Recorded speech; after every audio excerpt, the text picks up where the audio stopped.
When the books of history record the beginning of the Christian era in Egypt, they usually start with the advent of Saint Mark to Alexandria, at the north coast of Egypt. And that is somehow true, for he is the one who came to Egypt as a preacher of Christianity in 65 AD. But if you want to be precise, the first one who set foot in Egypt was Jesus himself, as a baby. It was a dark period of the Romans ruling the ancient world then. The Roman Emperor Herodot ordered the killing of each newborn boy in Bethlehem, following a prophecy that said that the newborn will replace him as a king. Mary the Virgin gave birth at that time to Jesus, and fearing for his life, she decided to flee to Egypt, assisted by Joseph the carpenter. The first part of the Egyptian land they set foot in was Sinai. Sinai Desert is a border of Egypt toward the east, and there was a famous route in the north called Horus Road that was used by the ancient Egyptians themselves to travel to their territories in the northeast all the way to the Euphrates River. The Holy Family traveled in Sinai through harsh circumstances, reaching the Nile Valley and settling in it for almost 3 years. The places where they rested are marked by many landmarks. For example, in Elminia there is a center or a city called El Banasa, where an old tree lies still with its long branches and green leaves, standing witness to the place where Mary and her family rested for a while before continuing their way to the west.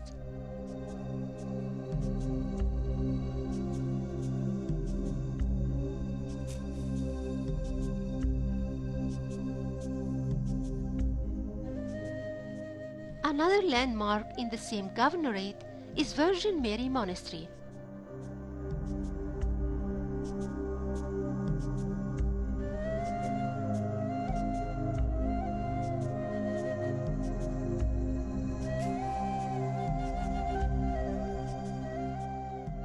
The Monastery of Virgin Mary was built around a cave that's also considered an important resting place for the Holy Family.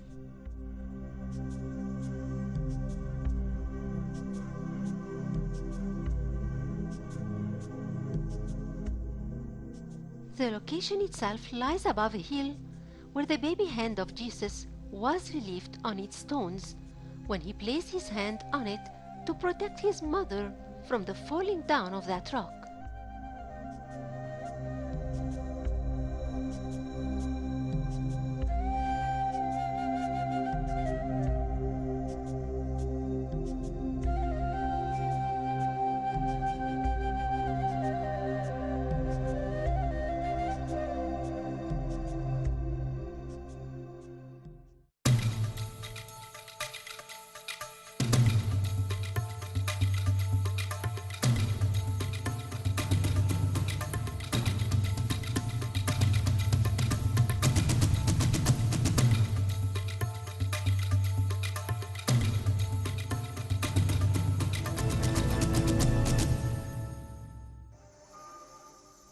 It was a belief in Christian faith that drove Queen Helena, the Roman Empress, to travel to Sinai in the 5th century to commemorate her memory with the Christian religion and her religious beliefs.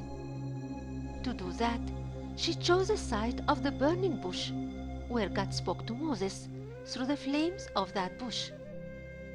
Around it, she built a small church and called it the Church of Virgin Mary.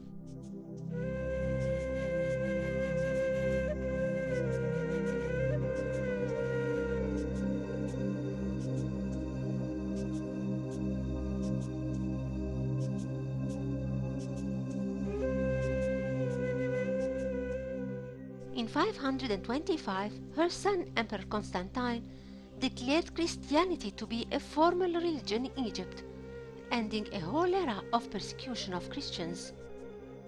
Many Christians were persecuted by the Roman kings, especially in Egypt, that has witnessed a dark era called the Era of the Martyrs.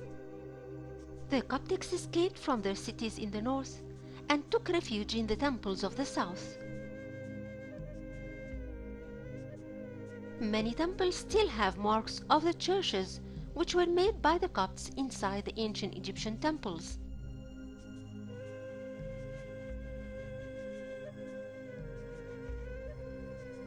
Today, the temples still have marks on their walls from that period, like Philae Temple in Aswan, Kalabsha Temple behind the High Dam in Aswan, and Dendera and Esna temples.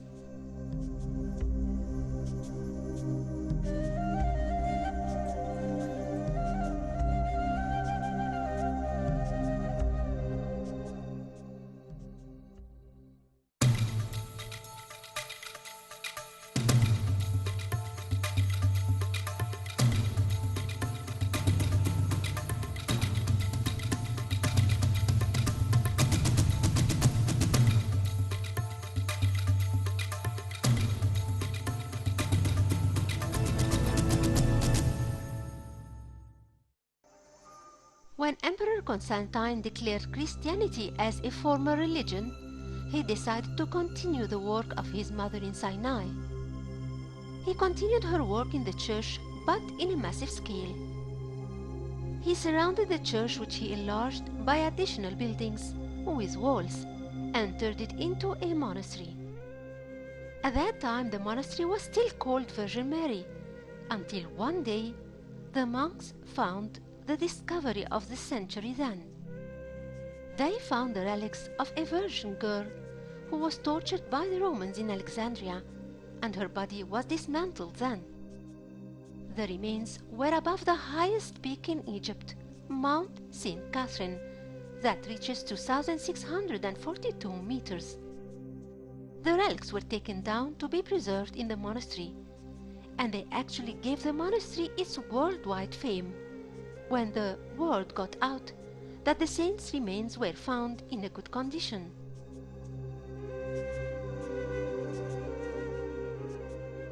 Pilgrims came to visit the monastery to see her head and hands inside the caskets in the monastery, and to pray for the innocent virgin who was tortured and killed, defending her religion.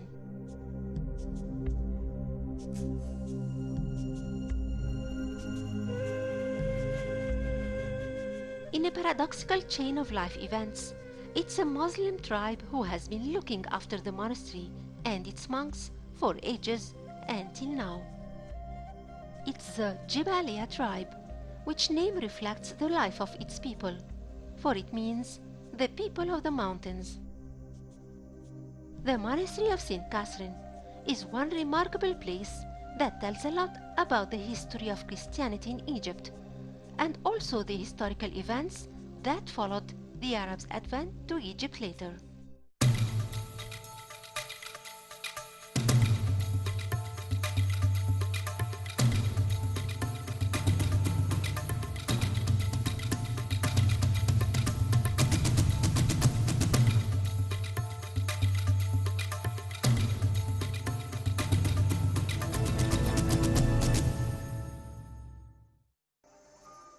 When the Arabs advanced to Egypt, led by the Muslim leader Amr ibn al-As, they reached the city of El-Bahnasa by the Nile in Middle Egypt.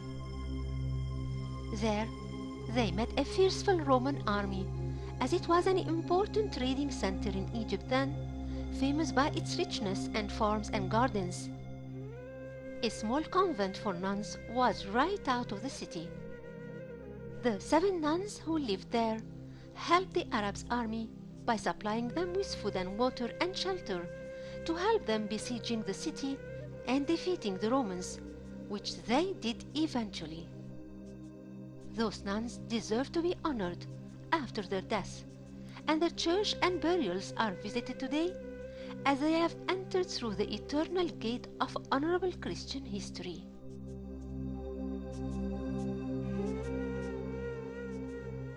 Monasticism is a pure 100% Egyptian invention.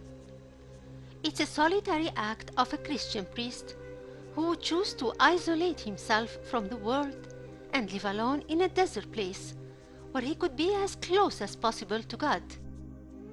That was the personal idea and choice of an Egyptian priest called Antonius, who lived in the 4th century AD. He chose a cave in a mountain in the desert and called it a cell, and encouraged his followers to do the same. Many priests followed his lead, each living in a secluded place away from the other.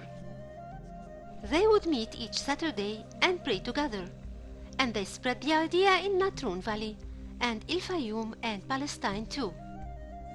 They became the founders of monasticism, spreading it in and out of Egypt.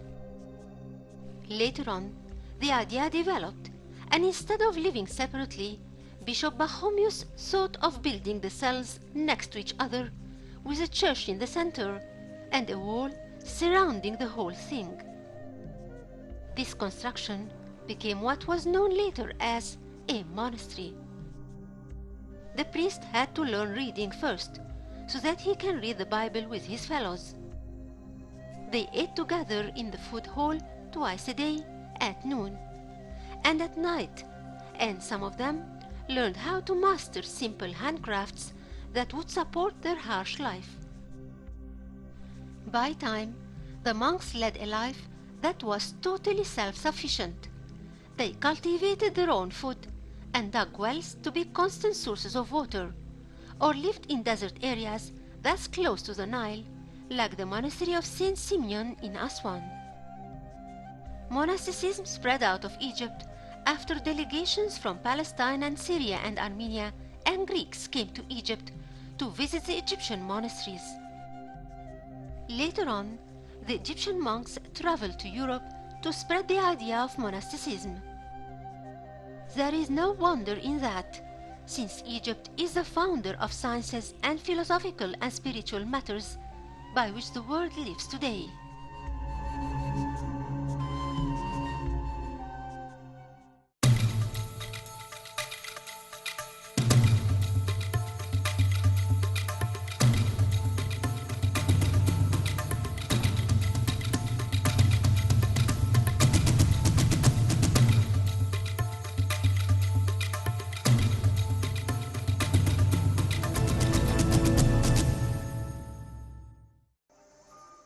The monasteries that stood witness to the Christian history in Egypt were kept preserved by the Egyptian Church, and most of them are still used till today. One of the best examples of these marvelous monasteries is Abahur Monastery.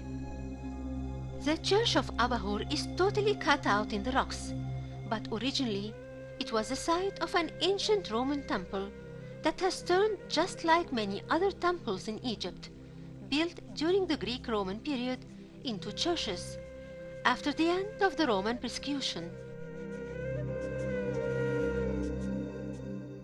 The entrance to the church is a vault cut out into the rocks and reaches a hall that's quite impressive, with its width and vastness of area and great condition.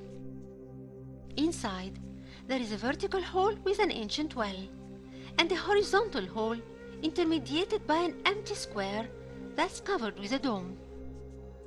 In front of the court, there are two altars cut out into the rocks. The northern one is from the Roman era.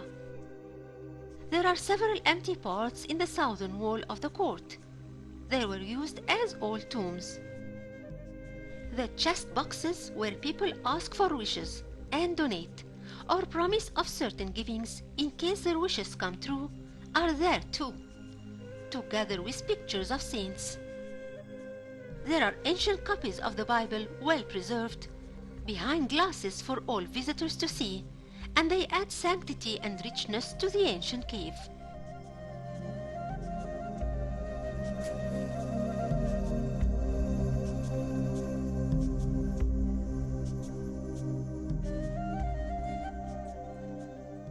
The altars are made of wood that's inlaid with crosses made of ivory, a style that prevailed in altars as well as prayer niches in the old mosques of Egypt. There are ancient stone jars used in the old church or monastery for water use, and are kept in the church as well. The church of Abahur is still used till today, being a part of the big church of Dimiana, and being a part of the Christian heritage which the Copts of Egypt cherish and like to keep in hearts and mind forever. The Christians come and pray in front of the altar and pay tributes to the icons of their saints, an image which is found in all the ancient churches and monasteries of Egypt.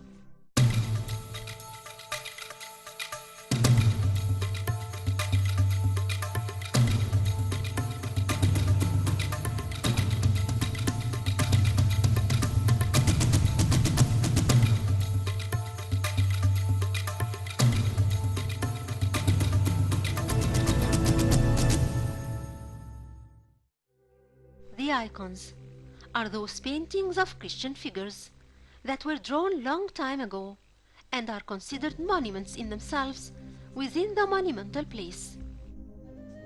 They basically represent saints who died as martyrs during the era called the Era of the Martyrs, being killed by the Romans during their occupation of Egypt. These massacres ended by the Roman Emperor Constantine, who believed in Christianity himself and declared Egypt to be a Christian country.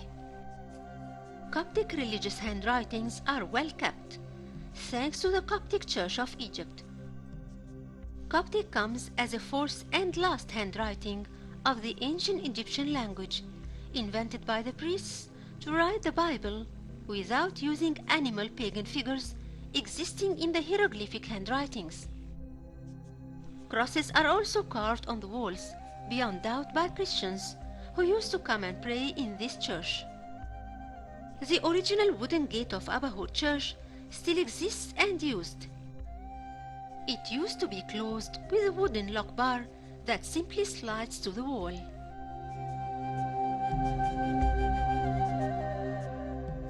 Above the ancient church of Abahur exists the modern church of Saint Dimiana. It was built by the new priest Abahur, named after the old priest.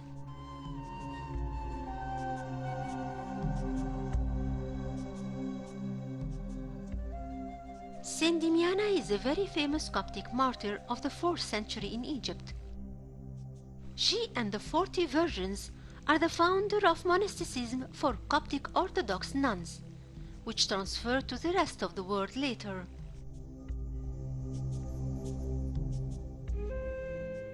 Thus, Egypt, which was a pioneer in introducing Christianity and the Bible and monasticism to the world, has also introduced nunnery.